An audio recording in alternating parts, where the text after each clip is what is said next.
សុស្ដីអូនស្ដីបងសំស្គាល់ឈ្មោះបើខ្ញុំឈ្មោះសុំមនីសាណារៀននៅថ្នាក់ទី7 E នៃវិទ្យាល័យចំណេះដឹងទូទៅនិងបច្ចេកទេសពួកអូនថ្ងៃនេះមិនពាក់ស្លៀកទៅបែបនេះដែរខ្ញុំមកពលកម្មបងថ្ងៃនេះប៉ះថ្ងៃពលកម្មណាអូនជាមួយនឹងគ្នានេះដែរអូនយល់ដឹងកម្រិតណាដែរចំពោះព័ត៌មានคล้ายៗដែរអូននៅលើបណ្ដាញសង្គមណាចំពោះព័ត៌មានคล้ายៗខ្ញុំឃើញថានៅលើបណ្ដាញសង្គមយើងមានព័ត៌មានคล้ายៗច្រើនមែនទែនធ្វើឲ្យយុវជនកម្ពុជាយើងគឺថាជឿទាំងស្លុងហ្មងបាទហើយវាពាក់ព័ន្ធនឹង AI ច្រើនភាគច្រើនគេកាត់តជាមួយនឹង AI ហើយគំរាមកំហែងទៅដល់យុវជនទូទៅយើងបាទ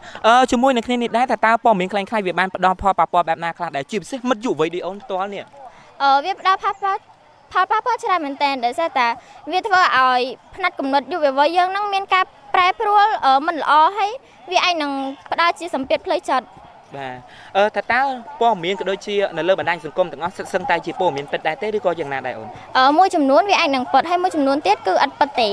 តើអូនឯងគិតប្រៀបធៀបថាព័ត៌មានคล้ายៗជាអ្វីដែរអូនព័ត៌មានคล้ายវាប្រៀបដូចជាសម្រាប់ដែលខ្ញុំបោះចោលហ្នឹងបាទហើយចុះព័ត៌មានពិតអូនចូលរួមចំណែកកម្រិតណាដែរក្នុងការសម្រាប់ព័ត៌មានពិតខ្ញុំចូលរួមចែករំលែកវាដើម្បីឲ្យដឹងតគ្នាថាព័ត៌មានហ្នឹងវាពិតហើយវាល្អបាទមានអីផ្ដាំផ្ញើទៅមិត្តយុវវ័យរបស់យើងទេមុននឹងសៀចែករំលែកសូមចូលរួមពិនិត្យផ្ទៀងផ្ទាត់ឲ្យបានត្រឹមត្រូវសិនខ្ញុំសូមផ្ដាំផ្ញើទៅយុវវ័យទាំងអស់ថាមុននឹងយើងជឿនៅលើព័ត៌មានអ្វីមួយយើងគួរតែកាត់សង្កល់មើលថាព័ត៌មាននោះវាមានផុសតាងជាក់លាក់ដែរឬទេបាទអរគុណច្រើនអូនជូនពរសុខសប្បាយហើយប្រឡងចប់ណាអូនបាទ